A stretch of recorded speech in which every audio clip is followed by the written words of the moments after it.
sufrimos enfermedades multigénicas. Aquí tengo que hacer una aclaración. A uno de los grupos di para que exponga, era síndrome Turner. Y una de las compañeras se apegó y me preguntó. Estoy confundida porque en la literatura hay dos versiones. Una dice que es una enfermedad genética y en la otra dice que es una enfermedad cromosómica. Entonces yo les pregunto a ustedes, el síndrome Turner o Turner, ¿cuál de las dos es?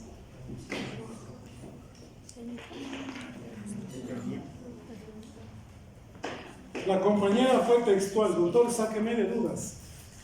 ¿Es una enfermedad cromosómica o es una enfermedad genética? Síndrome Turner, cuyo cariotipo es 45,X.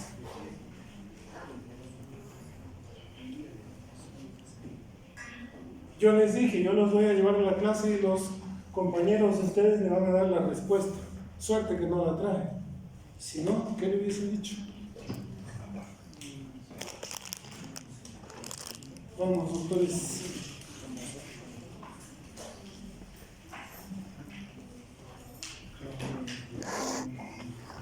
Van a encontrar esas dos versiones. Entonces, ¿con qué me quedo? O es una enfermedad genética o es una enfermedad cromosómica.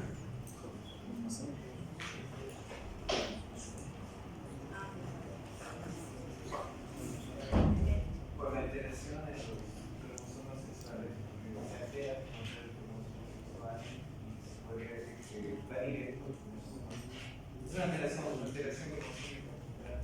Listo, su compañero dice que es una enfermedad cromosómica. ¿Quiénes están de acuerdo con él?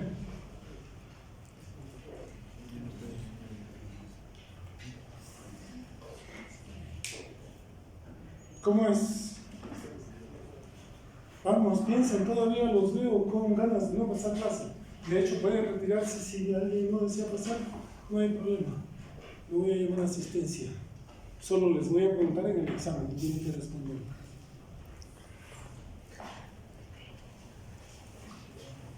Esto es lo básico, esto es lo que nos van a preguntar. No pueden aprobar genética si no saben responder esto. Sí, está el X, ¿cómo se dice? La pregunta fue puntual. ¿Es una enfermedad genética o es una enfermedad cromosómica? Cromosómica. ¿Sí?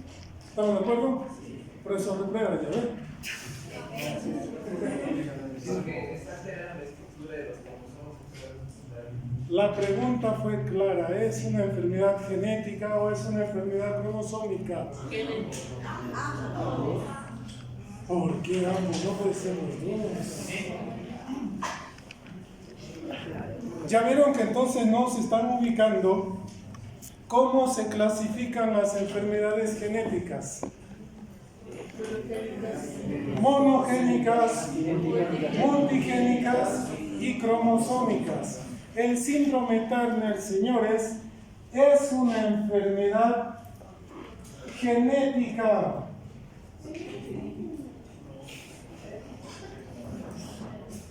Cromosómica. ¿Se entiende? Lo que su compañera no había entendido y ella tenía la duda porque ella leyó así y es correcto. En algunos textos ella leyó que se trataba de una enfermedad cromosómica y en otros textos leyó que se trataba de una enfermedad genética. Cuidado que mañana tienen caso clínico, ¿verdad? Cuidado que nos sorprenda con alguna pregunta así. El síndrome Turner, ya vimos, es una mutación cromosómica. ¿Es una enfermedad genética? Sí lo es. ¿De qué tipo? Cromosómica. ¿Está claro? ¿Sí? Es porque en la otra presentación de casos sus compañeros no han respondido. Por eso les estoy haciendo la aclaración. Y solamente hay que en el otro. Las enfermedades multigénicas hay.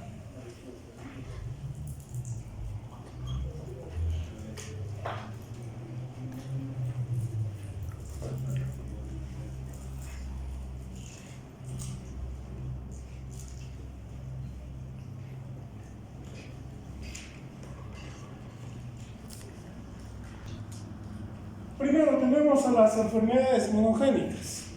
Ya vimos que ellas son de transmisión directa. Vale decir que si uno de los padres tiene la enfermedad, es posible que la transmita al hijo directamente. El hijo no nace portador, no nace afecto o nace sano. ¿Esto qué significa? Tenemos una pareja aquí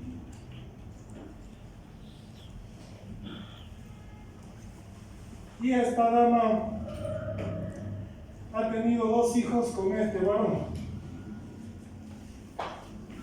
Pero este varón se dejó influenciar por ustedes, cortó el relacionamiento. Afortunadamente ella ha conocido a otro varón y ahora su situación es esta. Oh, perdón.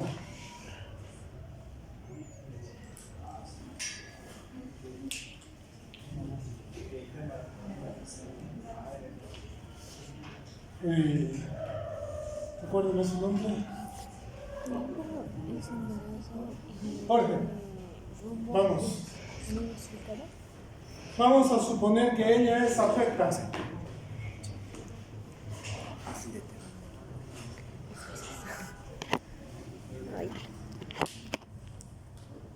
Nos las han referido de la consulta de odontología.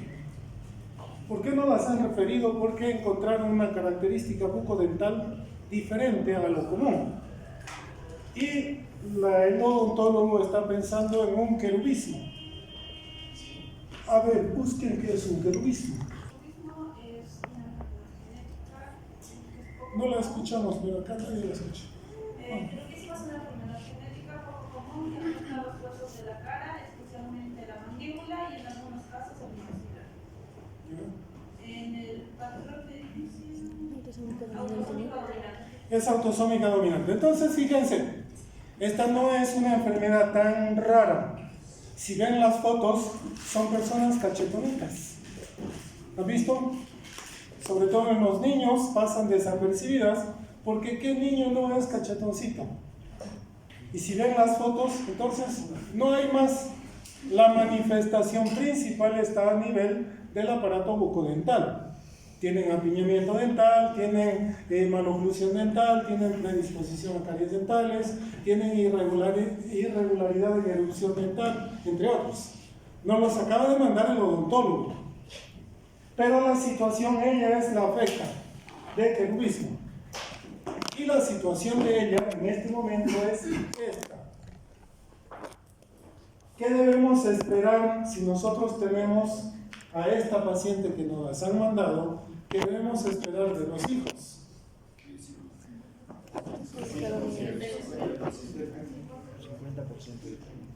Es posible que ellos tengan la misma condición de mamá, pero si ustedes ven las fotitos, la mayoría de la gente le va a decir, no, idéntica mamá. Mamá también así, carita redonda es. ¿Han visto las caras del querubismo? Sí, ¿verdad? Y entonces eso pasa desapercibido. Tomando en cuenta de que es una enfermedad autosómica dominante, que nosotros tenemos aquí, ella tiene 2 hijos. Y tendríamos que decirle a mamá, nosotros debemos examinar a sus hijos para ver si tienen la misma condición. El problema es que ella ha ido a la consulta con su nueva pareja. Y ahora la nueva pareja ya está asustada. Y tenemos esta condición. Pero por suerte tenemos un respiro de alivio. Le han dicho que este embarazo resulta ser niña. Libre, ¿verdad?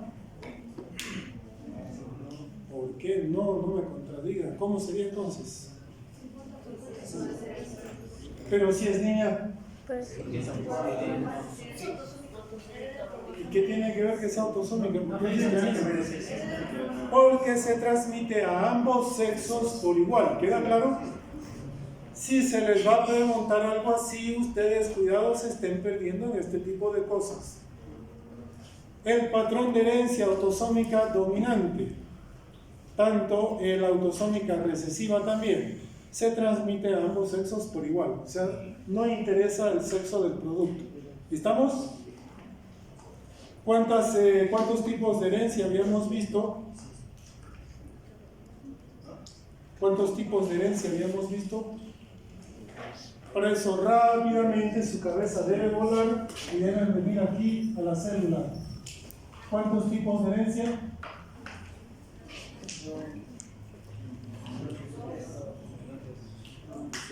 ¿Cuáles?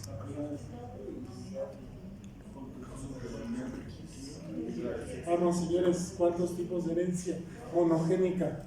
Ficha, vamos. Le voy a dar la oportunidad a que pruebe todavía, aunque ya está más para abajo que Jacqueline. Vamos. ¿Cuáles? Para eso tenemos que recordar cómo está distribuido nuestro material genético dentro de la célula.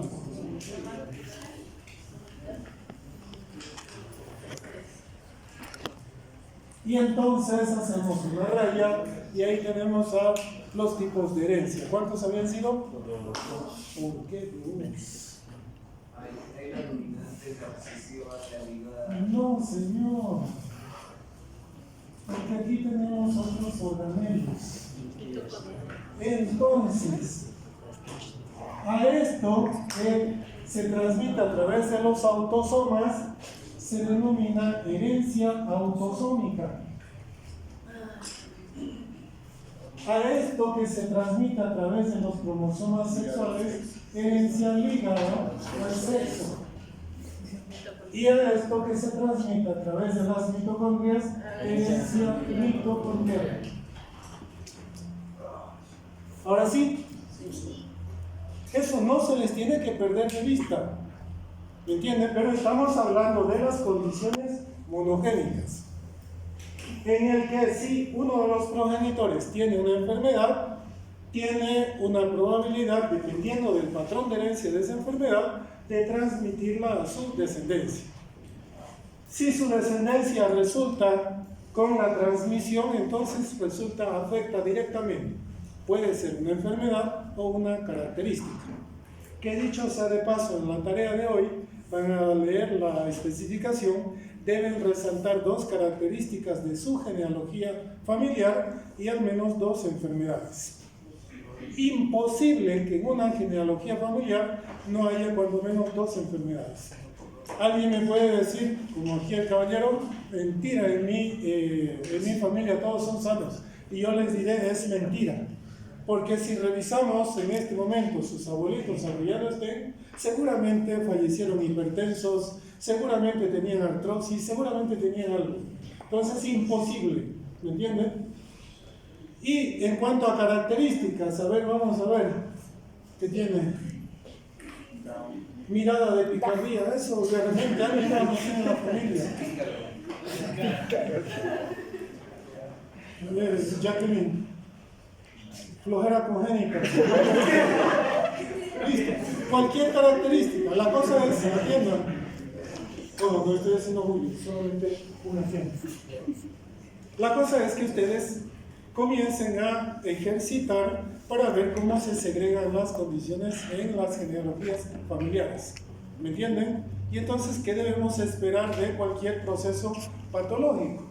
Cuando hablamos de una característica, no necesariamente estamos hablando de enfermedades monstruosas. Les acabo de dar el ejemplo con lo del querubismo. ¿Creen que es muy raro? No. En nuestra población es por demás o relativamente frecuente. Y como lo tomamos como parte de la normalidad, ¿quién no ha visto a un niño cachetoncito? Y es más, los abuelitos nos dicen, no es igualito a la mamá, mire, no tiene nada. Porque no describe nada más que afectación en el aparato bucodental, ¿verdad?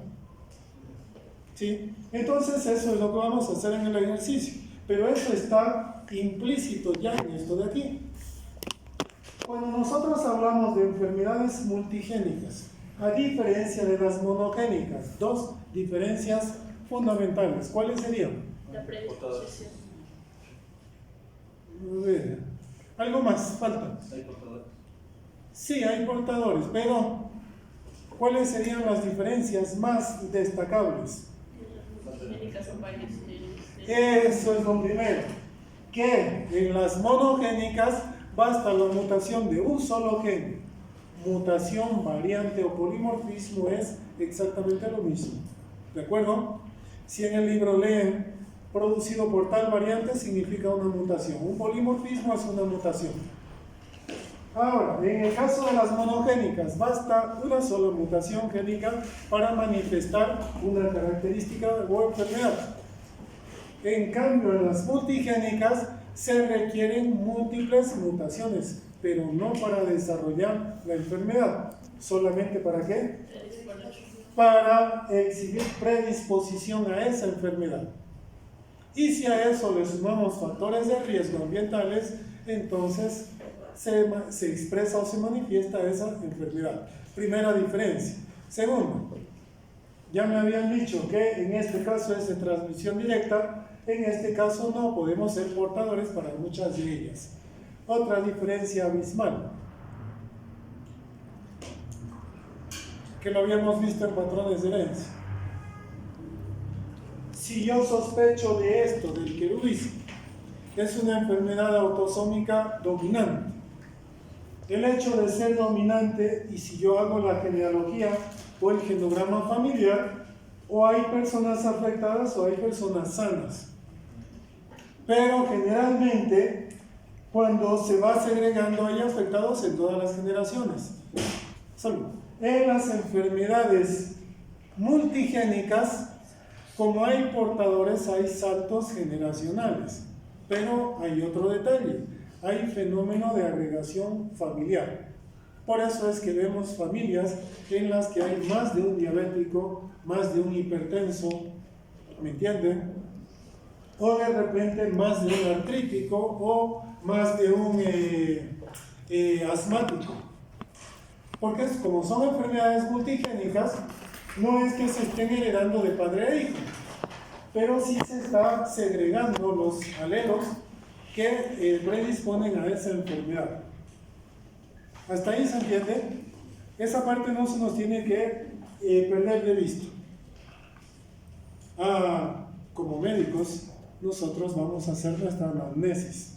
¿Qué es lo primero que le decimos a un paciente cuando comenzamos a hacer el interrogatorio o anamnesis para una historia clínica? Señora, cuénteme sobre su enfermedad. ¿Cuándo comenzó? ¿Cómo comenzó? ¿Qué ha hecho hasta ahora? ¿Qué tratamientos? Viene una pregunta de rigor. Señora, ¿en la familia hay alguien más? Señora, ¿ha hecho algún tratamiento? Ahora necesito administrarle un metalactámico. Y necesito saber si usted no tiene alergia a algún medicamento. Entonces, la paciente puede que nos diga, la verdad no sé. Preguntamos en la familia. Antecedentes de atopía en la familia. A ver, busquen qué es atopía. Predisposición genética para desarrollar enfermedades alérgicas como asma, rinitis alérgica y dermatitis. Eso es. ¿Están entendiendo? Entonces, fíjense, si yo le pregunto a un paciente, ¿usted ha tenido alergia a algún medicamento? Puede que me diga no. Listo, ahí me quedo tranquilo. Cuidados, como médicos hay que ser cuidadosos. El médico que no sabe de genética, ahí se va a quedar. Pero el que sabe de genética sí va a decir, en la familia, alguien con alergia, alguien con rinitis alérgica, alguien con asma, puede que diga, sí, mi tía materna. Ah, caramba. En ese momento, ¡ting!, tengo que parar las orejitas. Porque eso es peligro. ¿Me entienden? Porque si yo le tengo que administrar, por ejemplo, a un niño, un betalactámico en este momento, una penicilina triasociada, yo le administro, machito, no lloro, o apenas lloro, lo mandé a casa. A los 15 minutos me viene mamá con el niño rojo total y con dificultad para respirar. Ahora sí estamos en problemas. Y si yo no he tenido en cuenta esto, en el caso de la atopía, puede que este paciente me diga, no, ya le he administrado una vez o dos veces penicilina. ¿Me entienden? Y mamá, papá no tenían, vamos a suponer aquí, pero una tía materna de repente. Eso me tiene que llamar la atención. Para eso sirve la elaboración de un genograma. Eso es una historia clínica, ya no personal, sino familiar resumida. En el caso de las enfermedades multigénicas se exhibían el fenómeno de agregación familiar. ¿Por qué exhiben ese fenómeno de agregación familiar? Otra posible pregunta de examen.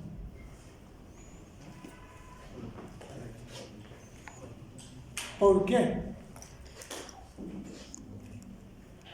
Recuerden, yo sé que son estudiantes, pero sé que no estudian nada.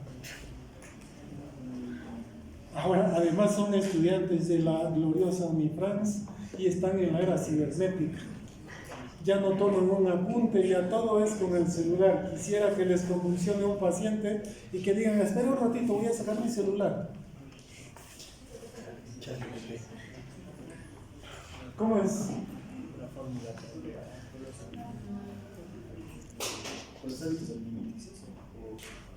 No.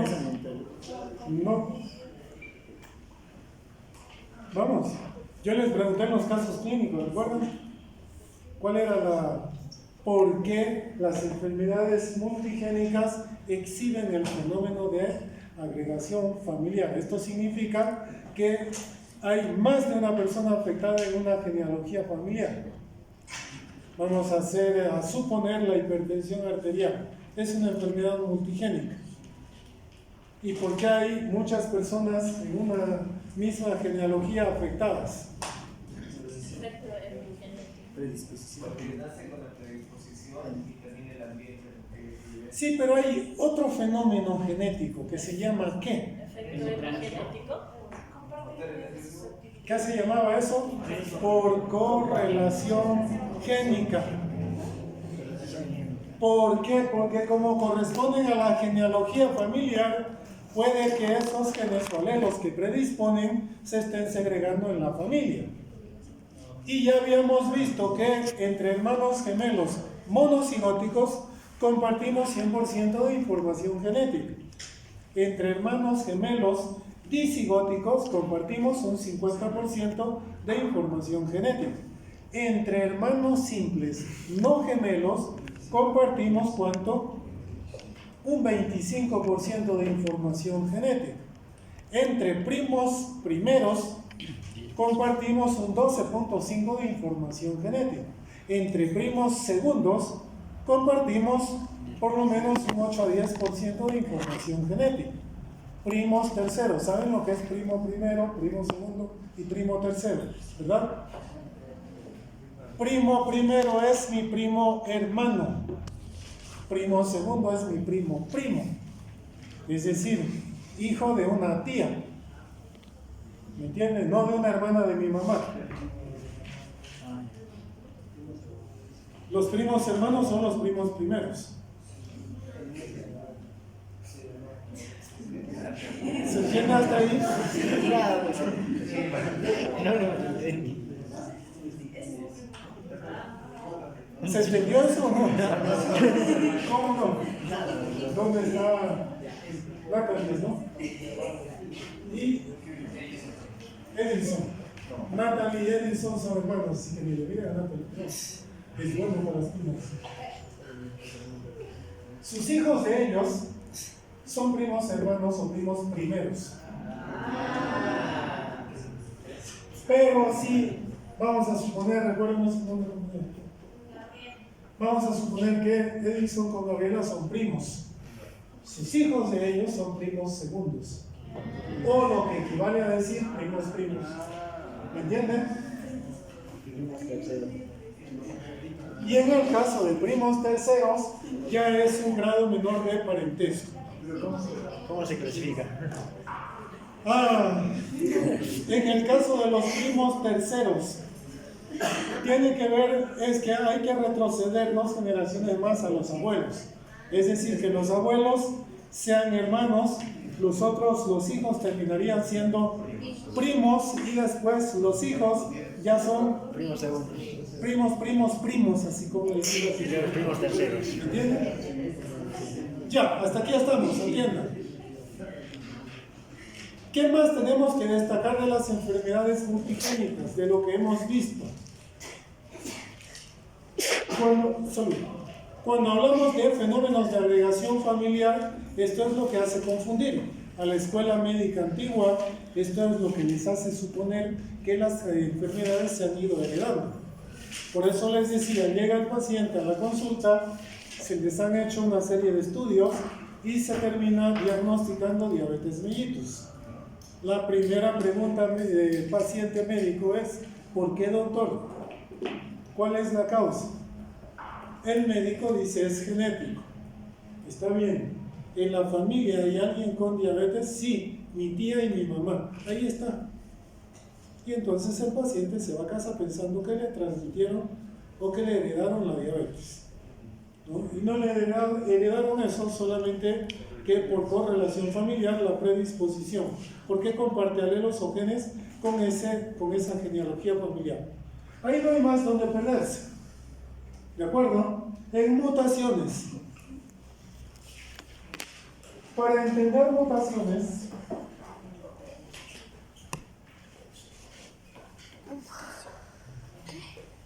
nosotros debemos recordar que nuestro material genético es una doble hebra dispuesta en forma helicoidal,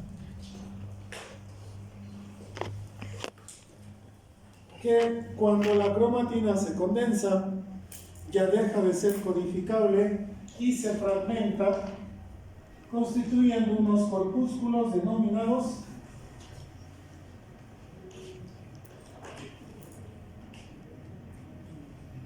¿qué se llamaba eso? Locus, genes, alelos, loci. ¿De qué estamos hablando?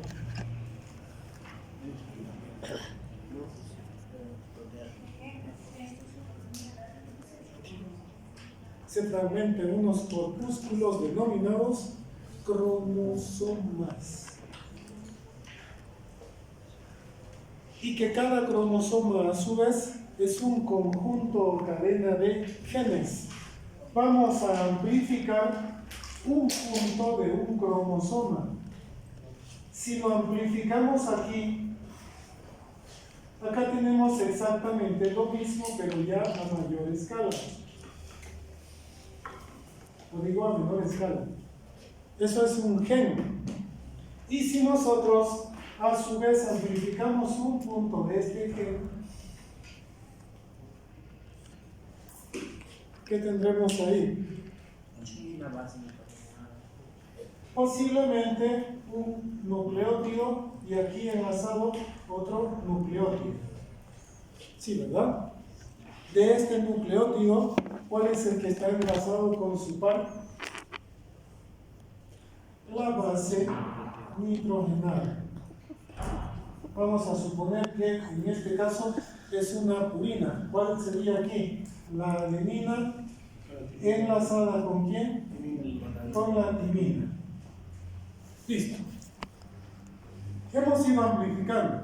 Cuando nosotros hablamos de mutaciones, sabiendo de que esta doble hebra está enlazada por un principio de complementariedad de bases, entonces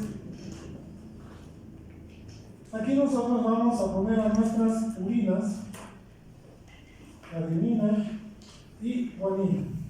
Y aquí vamos a poner a nuestras pirimidines, la timina y la citosina. Y en el caso del ARN, el uracilo. Listo. Ahora bien, ¿cómo clasificamos a las mutaciones? Primero, por su efecto. Hay mutaciones que no tienen ningún efecto. Es de efecto neutro. Hay mutaciones que tienen un efecto benéfico. Es decir, que hay algunas funciones de nuestro organismo que terminan siendo mejoradas por un producto de una mutación genética.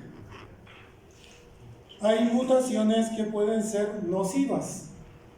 Estas nocivas, a su vez, pueden ser letales y deleterias. ¿Recuerdan la diferencia entre una mutación con efecto letal y una con efecto deleterio?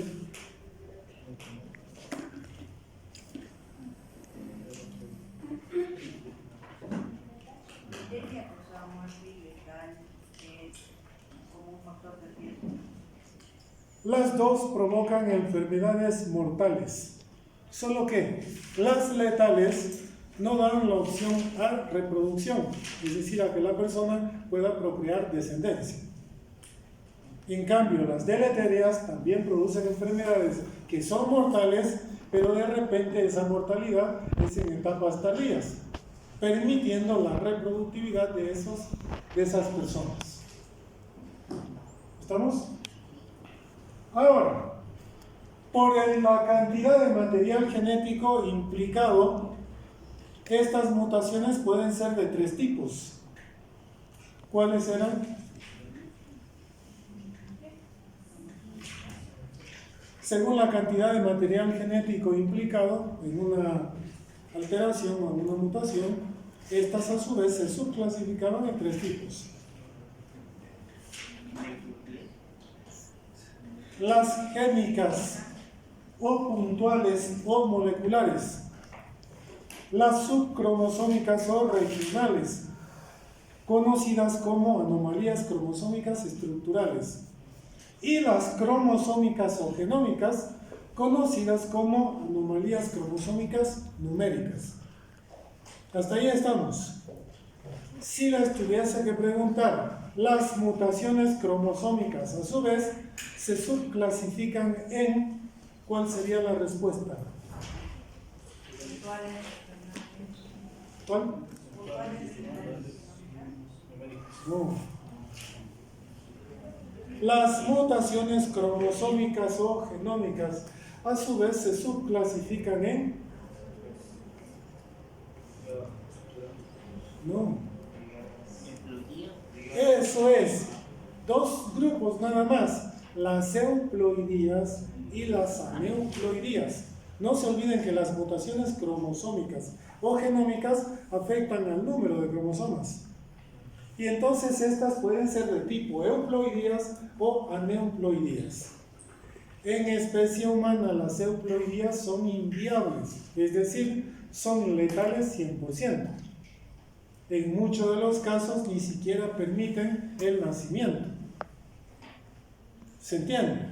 Mientras que las aneuploidías son medianamente viables, pero con una serie de trastornos multisistémicos. Entre las aneuploidías, y aquí viene algo irrisorio. Hace un tiempito atrás, para ser exactos, en octubre del 2024, había una exposición de un personero del Ministerio de Salud del área al que yo pertenezco, del área de genética.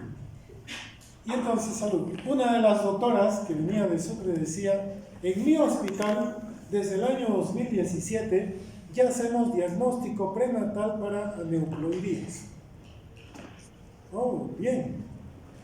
Entonces, alguien del auditorio preguntó: ¿qué aneuploidía diagnostica? Y ella hizo ese gesto. ¿Cómo no vas a ver? El síndrome Down. ¿Estaba en lo correcto? ¿Por qué no? Porque es una trisomía del síndrome Down. ¿Sí o no? ¿Por qué no? ¿Por qué sí? A ver, Melanie, ¿por qué dice sí? ¿Por qué sí?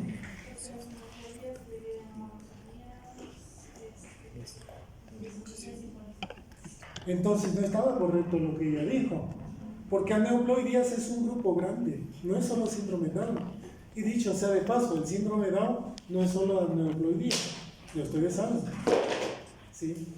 Revisamos el cariotipo de síndrome Down, que lo hicimos la clase pasada, y no era solo una aneuploidía, ¿verdad?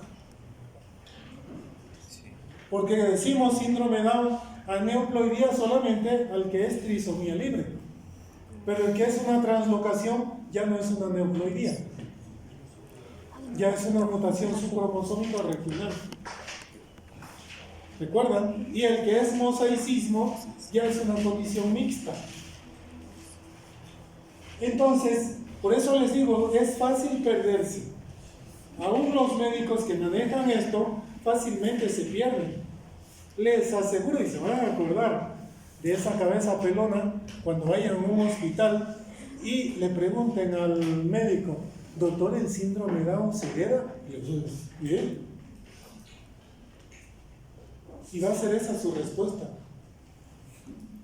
Y entonces ustedes van a decir, me acuerdo que el docente ese, el que tenía la mutación para pérdida de cabello, él quería que yo estudie y en el libro de genética decía que no es así, que la variedad por translocación, las translocaciones podemos poseerlas muchos de nosotros y hacemos que nuestros hijos se enfermen con Down. Sí, ¿verdad? Claro que es el menor porcentaje, es el 1 al 3% de todos los Down que ustedes ven. Pero con eso no podemos englobar a todos. Entonces, vamos aquí. De acuerdo a las mutaciones, ya les decía, las mutaciones pueden ser puntuales o génicas. Estas mutaciones puntuales se producen por dos mecanismos. Recordemos esos mecanismos.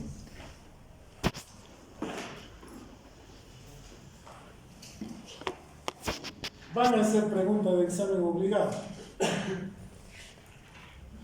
Vamos, alguien que recuerde. Señores papás, ven que les estoy haciendo preguntas a sus hijos, nadie responde. Todos están tiktokeando. Son unos vagos. No estudian. Eso van a escuchar a sus hijos. ¿Cómo es? ¿Recordamos?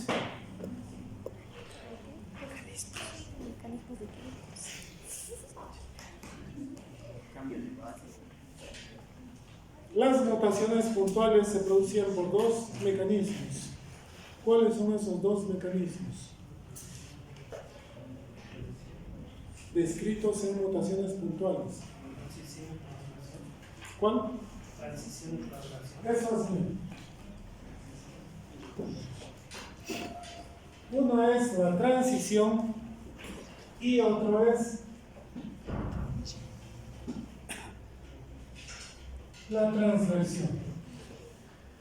Ahora bien, ¿qué es una transición? Para eso empleamos este cuadrito. Una transición es una sustitución de una purina por una purina o de una pirimidina por una pirimidina.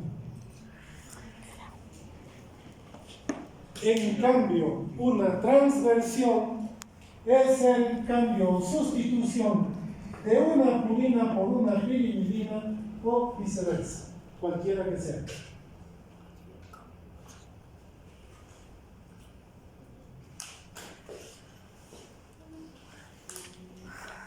Ahí no hay dónde perderse. Ahora, en el caso de las en el caso de las mutaciones, también pueden haber otros mecanismos. Habíamos visto varios mecanismos de mutaciones en las mutaciones subcromosómicas. Entre ellas, por alteración en el número de genes, habíamos visto las duplicaciones,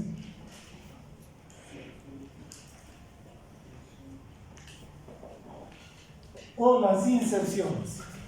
Debo aclarar, ya lo había hecho, esa duplicación puede ser a nivel de un segmento cromosómico grande o puede ser a nivel de tan solo una base nitrogenada.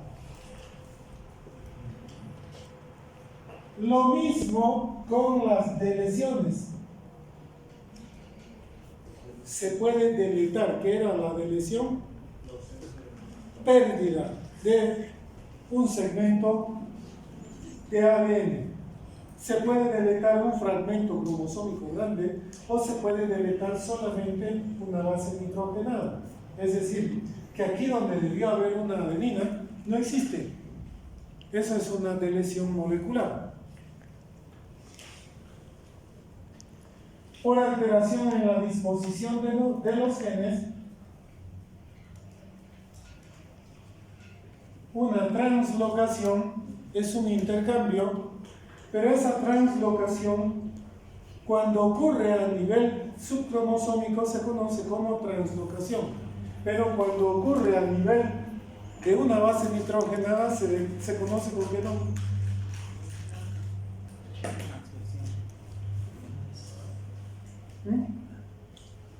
Gana puntos si me dicen. Finalizador. No, señor.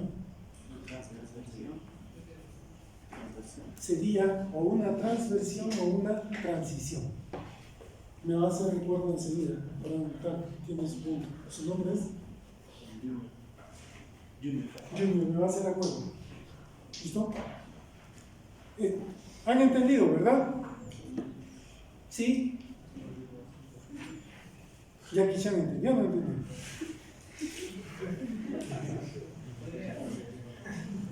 Eso es honesto. Esa es la forma diplomática de decir no entendí. Les dije, atiendan acá. Por disposición de los genes, por alteración en la disposición de los genes, tenemos a las translocaciones. Pero esta translocación puede ser de un fragmento grande. Esa es una mutación regional o subcromosómica, lo que hemos descrito habitualmente. Entonces, esa translocación es definida como el intercambio de fragmentos cromosómicos entre cromosomas de homólogos, ¿recuerdan? Pero si esa translocación ocurriese a nivel de una base nitrogenada, como es un intercambio, puede ser o una transición o puede ser una transversión. Eso es a nivel molecular. ¿Se entiende? ¿Qué más vimos en cuanto a mutaciones?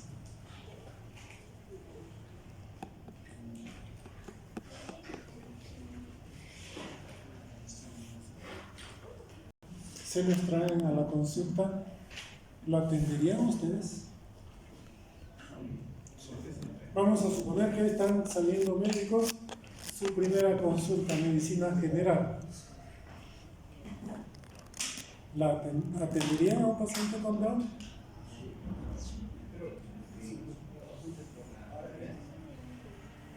No, vamos a suponer que es por una patología estacional, ahora de invierno. ¿Qué dicen? ¿Sí? ¿Seguro?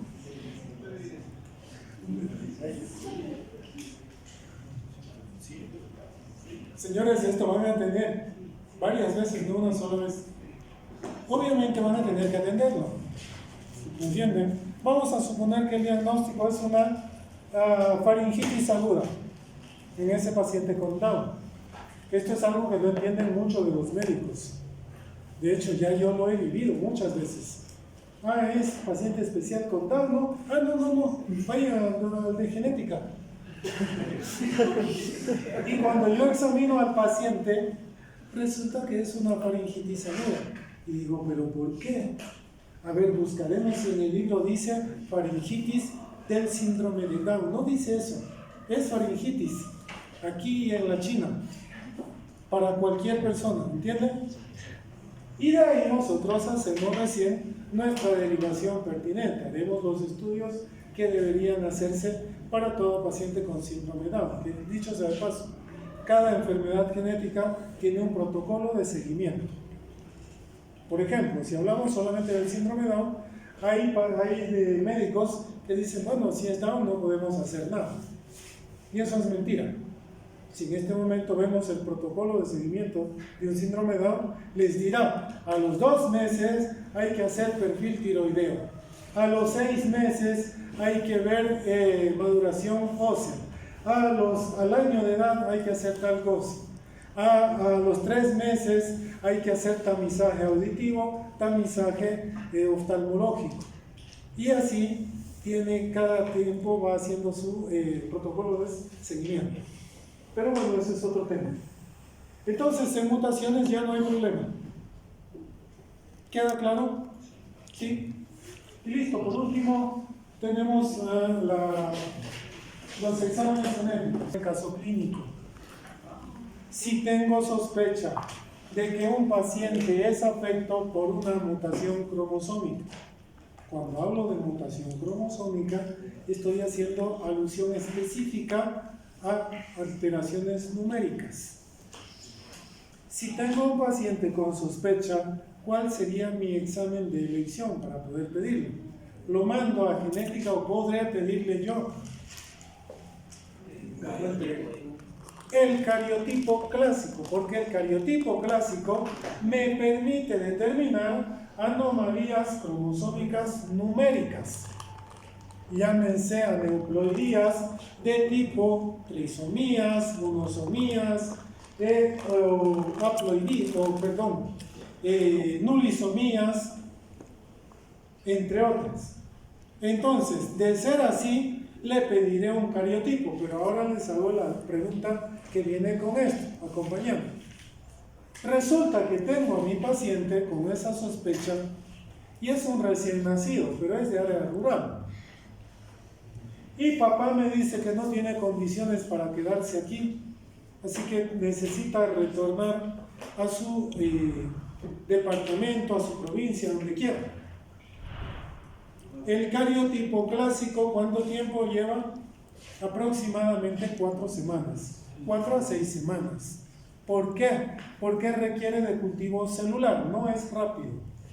El cariotipo clásico, el cariotipo por bandeo G, requiere de un tiempo largo. En ese caso, ¿de qué otro examen dispongo? De un FISH. El FISH también me permite detectar anomalías cromosómicas, anomalías o mutaciones subcromosómicas y por supuesto mutaciones puntuales. Este es más rápido porque en 72 horas puedo obtener un resultado, solamente que es mucho más caro. Si tengo un paciente recién nacido con, una microtia de tercer grado, busquen microtia unilateral. Conducto auditivo estrecho o... Ahí no les muestra conducto auditivo, solo les muestra un muñón del pabellón auricular, nada más, ¿me entienden? Ahora bien, atiendan. Vamos a suponer que en este momento tenemos a un paciente recién nacido así. No hace feliz a los padres. De hecho, ya han comenzado a pensar en echarles la culpa. Y nosotros no sabemos qué sea. En ese caso, ¿de qué examen genético disponemos? Para eso está el microarray cromosómico. El microarray cromosómico en este momento es uno de los estudios estándar para detección de mutaciones puntuales en caso de defectos congénitos aislados. Ahora bien, vamos a suponer que es ese recién nacido. Yo le pido un microarray cromosómico y me da o me detecta una mutación en un determinado locus. Entonces ya yo con eso tengo mi confirmación diagnóstica. No me va a dar el diagnóstico ese estudio. Ya yo tendré que hacer, ahora sí busco con dismorfología. Veamos síndromes genéticos asociados a microtia de tercer grado. Busquen síndromes genéticos asociados a microtia de tercer grado. Por lo menos 3.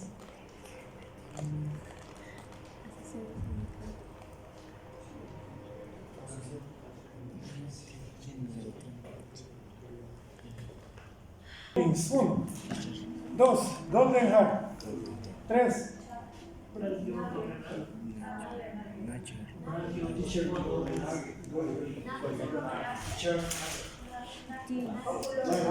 No escucho. Nagel, sí. ¿Y cuál era el otro compañero? Brachiomotornal. Ahora atiendan. Esa es la modalidad en que se trabaja en genética. Pero ahora, ya suponemos que tenemos ese síndrome. Queremos nosotros establecer un diagnóstico definitivo. Para eso hacemos uso de los exámenes genéticos. Entonces ahora busquen gen responsable del síndrome de Treacher-Collins del TCOF1. ¿Dice locus? Debe decir por ahí.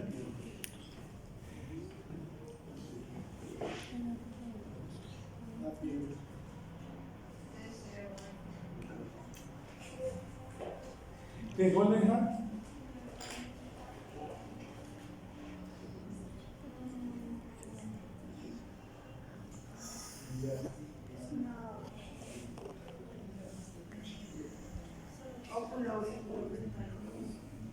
¿Cuál?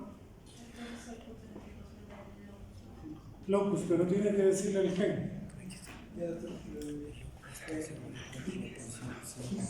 Menciona el gen, ¿no? TCOF1 el locus es 5Q32 TCO, F1 F1. Locus, 5Q32 Q33.1.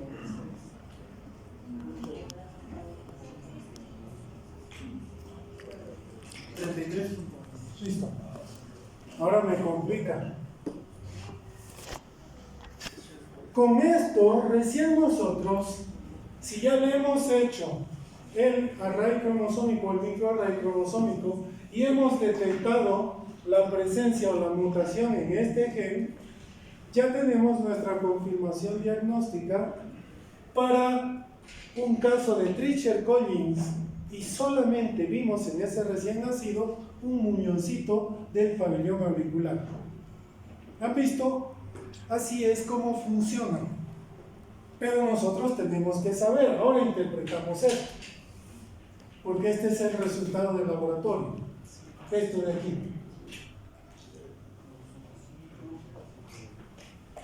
Entonces, ¿cómo era?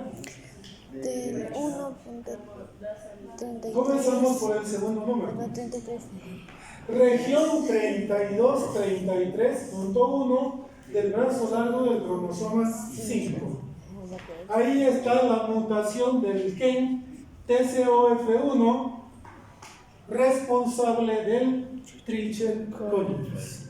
¿Listo? Esa es la modalidad. ¿Ha visto? Sí. Pero si nosotros no hacemos esto y no sabemos o no entendemos esto, estamos perdidos. Antes que me olvide, de aquí a 2 semanas tenemos las clases espejo, les han hablado, ¿verdad? Tienen la obligación de participar, les vamos a pasar el enlace y la asistencia les va a valer un punto. Son una secuencia de conferencias, me parece que es con la Universidad Simón Bolívar de Colombia.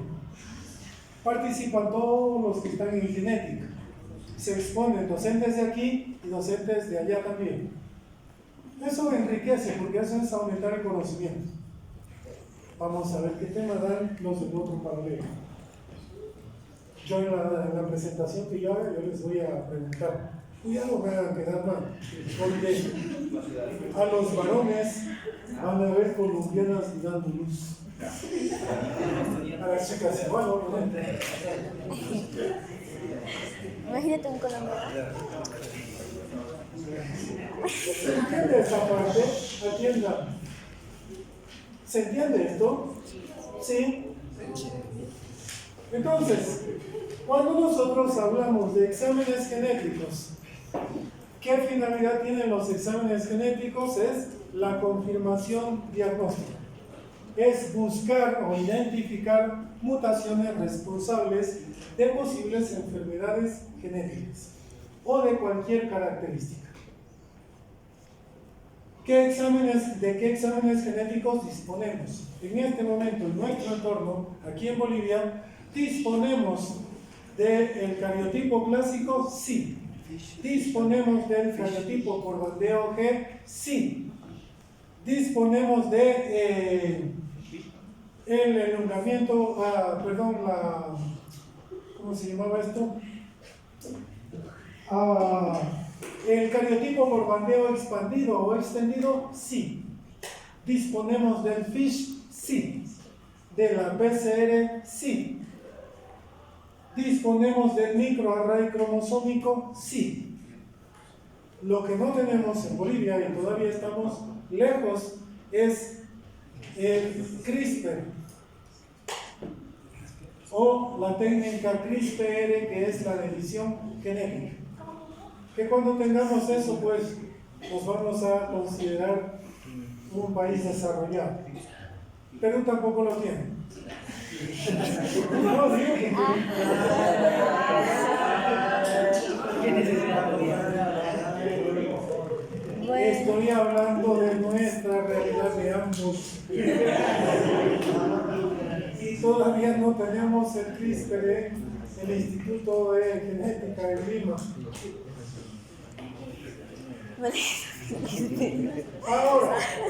Ahora, atiendan. En cuanto a la genealogía familiar, ¿hay alguna duda? Nada, ¿verdad? Lo que decía una docente, una doctora colega, es solamente hacer un dibujito con cuadros y redondos, y ya. Sí. ¿cómo que no?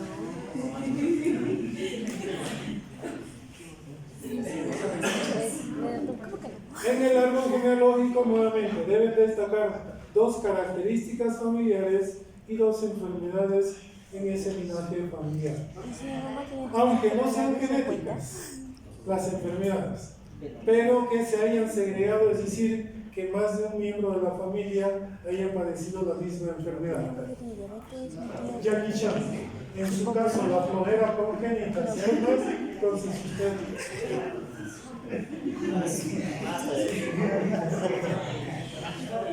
Entonces, atienda.